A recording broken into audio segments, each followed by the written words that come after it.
Shalom saudaraku yang dikasih oleh Tuhan. Senang rasanya kita bisa berjumpa kembali di hari Minggu yang berbahagia ini. Kembali kita akan merenungkan kebenaran firman Tuhan. Dan mari kita minta kekuatan yang daripada Tuhan, kekuatan yang daripada Roh Kudus untuk memampukan kita mengerti firman Tuhan yang akan kita dengarkan pada saat ini.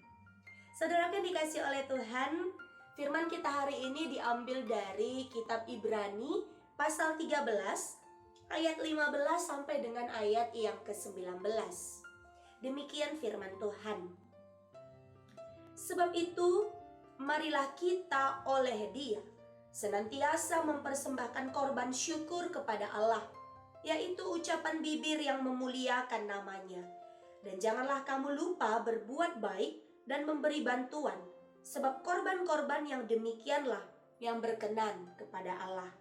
Taatilah pemimpin-pemimpinmu dan tunduklah kepada mereka, sebab mereka berjaga-jaga atas jiwamu, sebagai orang-orang yang harus bertanggung jawab atasnya.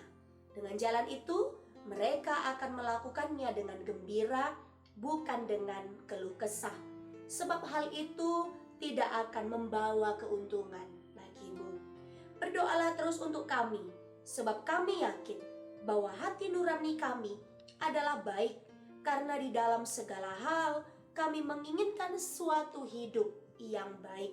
Dan secara khusus aku menasihatkan kamu agar kamu melakukannya, supaya aku lebih lekas dikembalikan kepada kamu. Saudaraku yang dikasih oleh Tuhan, pada hari Minggu ini adalah minggu mendoakan para hamba Tuhan. Minggu untuk mendoakan setiap para pengerja-pengerja di gereja Tuhan. Nah, saudara yang dikasih oleh Tuhan, firman kita dari kitab Ibrani sudah mengantarkan kita kepada pemahaman bagaimana setiap jemaat, bagaimana setiap anggota di gereja seharusnya memperlihatkan sikap yang patuh kepada pemimpin-pemimpin rohaninya. Seperti yang dituliskan pada Alkitab kita ayat yang ke-17. Taatilah pemimpin-pemimpinmu dan tunduklah kepada mereka. Tentunya saudara yang dikasih oleh Tuhan, surat ini mau mengatakan kepada kita tentang pemimpin-pemimpin rohani. Kenapa kita harus tunduk? Kenapa kita harus patuh terhadap para pengerja gereja, kepada setiap hamba Tuhan? Tunduk bukan berarti kita patuh saja. Tunduk bukan berarti seperti halnya tunduk seperti orang bodoh, tunduk secara pasrah, bukan. Namun tunduk di sini berarti tunduk kepada setiap kebijakan-kebijakan yang diberikan, tunduk kepada setiap peraturan-peraturan yang ada di gereja kita masing-masing. Nah, saudaraku yang dikasih oleh Tuhan, patuh kepada pemimpin itu adalah kewajiban dari setiap orang Kristen. Bukan hanya pemimpin rohani, bahkan kitab Roma mau mengatakan, patuhlah kepada pemerintah. Mereka juga adalah pemimpin kita. Kenapa?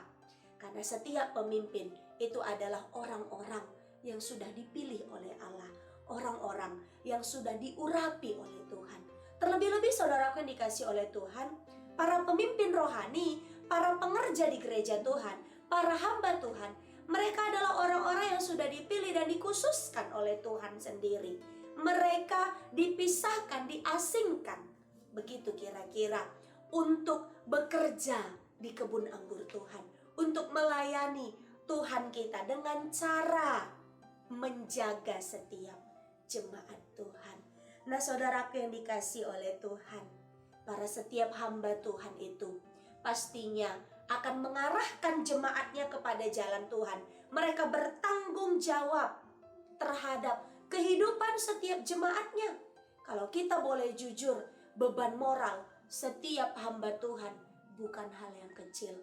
Mungkin terlihat dengan kasat mata, yang mereka lakukan sepertinya gampang, yang mereka lakukan sepertinya mudah, hanya berbicara dan berbicara saja, hanya mengingatkan saja. Namun saudaraku, beban moral mereka sebenarnya jauh lebih besar daripada yang kita bayangkan. Saudaraku yang dikasihi oleh Tuhan, otoritas setiap pemimpin, otoritas para hamba Tuhan sudah diberikan oleh Tuhan kita Yesus Kristus ketika mereka ditahbiskan, ketika mereka sudah menerima mandat, tugas, tanggung jawab untuk menjaga setiap jemaat Tuhan. Sebenarnya mereka juga punya tugas untuk patuh dan tunduk kepada otoritas yang lebih tinggi, yaitu tunduk kepada Tuhan kita, tunduk kepada Allah. Karena itu sebenarnya tugas tanggung jawab yang mereka lakukan akan dipertanggungjawabkan juga nantinya kepada Tuhan kita Yesus Kristus. Nah, saudara yang dikasihi oleh Tuhan, para setiap hamba Tuhan yang sudah dipilih oleh Allah dengan berbagai latar belakang mereka, dengan berbagai cara Tuhan untuk memilih mereka.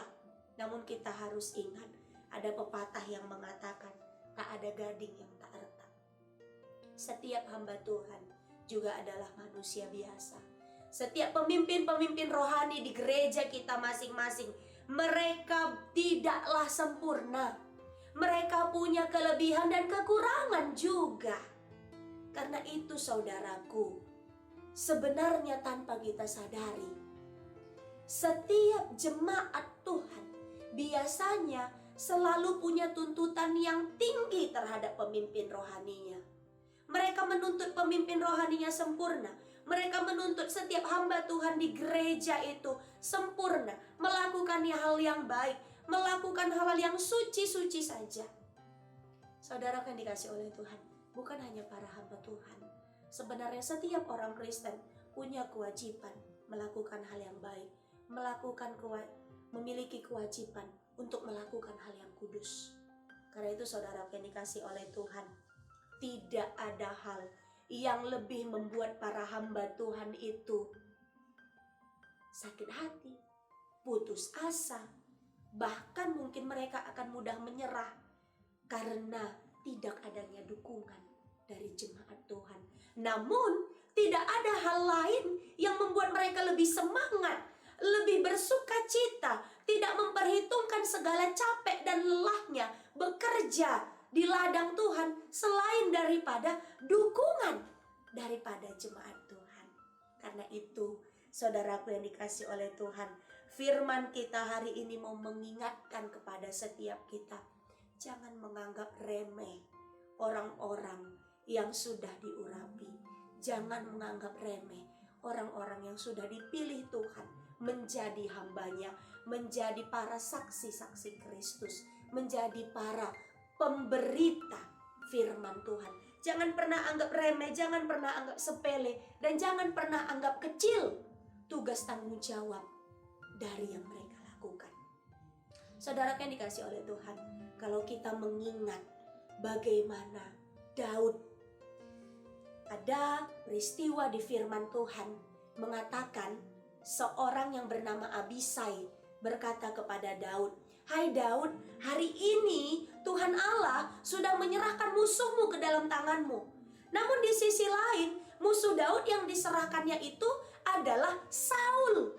Saul itu siapa? Orang yang sudah diurapi Tuhan, orang yang sudah dipilih Tuhan menjadi raja atas bangsa Israel. Meskipun pada konteksnya sebenarnya pada saat itu Allah sudah tidak berkenan lagi untuk memilih Saul. Namun Daud, saudaraku yang dikasih oleh Tuhan, dia tidak mau mengotori tangannya dengan darah orang yang sudah diurapi Tuhan. Apa yang dia katakan dalam firman Tuhan? Dia katakan bahwa tidak ada siapapun yang bisa menyakiti Daud. Tidak bisa tidak. Orang-orang yang menyakiti orang yang sudah dipilih Tuhan pasti akan mendapat hukuman. Daud sendiri 13 tahun menahan diri, dikejar-kejar oleh Saul. Walaupun ada satu masa dia sudah diberikan kesempatan, diberikan kuasa untuk bisa membunuh Saul, tapi dia tidak mengambil kesempatan itu. Berbeda halnya ketika kita mengingat bagaimana Miriam, dia justru mengolok-ngolok pemimpinnya. Siapa? Musa, orang yang juga sudah dipilih oleh Tuhan. Ketika Miriam mengolok-ngolok pemimpinnya, mengolok-ngolok Musa, menganggap remeh, mengecilkan Musa, apa yang dia tuai? Ada akibatnya. Seluruh tubuhnya dipenuhi oleh penyakit kusta. Karena itu saudara yang dikasih oleh Tuhan, saya mau tekankan pada setiap kita, berhentilah mendiskreditkan hamba Tuhan, karena mereka adalah pemimpin-pemimpin rohani kita. Mereka bukan hanya bertanggung jawab pada hidup setiap jemaat ketika di gereja saja, tidak. Tapi mereka punya tugas tanggung jawab untuk menjaga dan merawat keselamatan jiwa setiap jemaat Tuhan. Karena itu mari setiap jemaat yang dikasih oleh Tuhan, tunjukkan dukunganmu pada setiap hamba-hamba Tuhan di gereja kita masing-masing.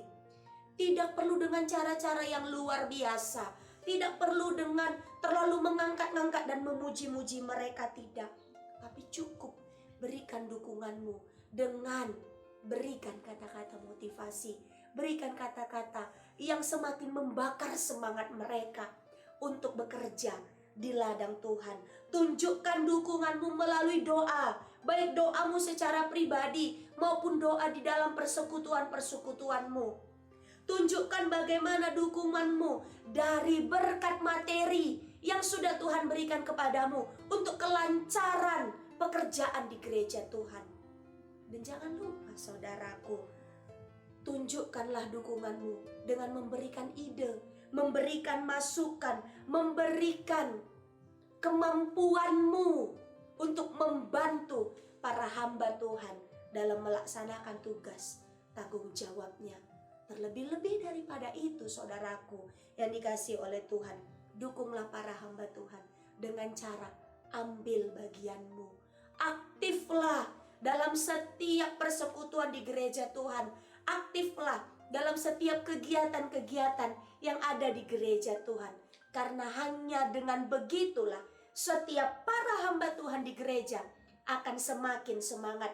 Mereka tidak akan memperhitungkan bagaimana lelah mereka, bagaimana capek mereka, bagaimana mereka seringkali kurang tidur hanya untuk melakukan tugas tanggung jawab mereka sebagai hamba Tuhan.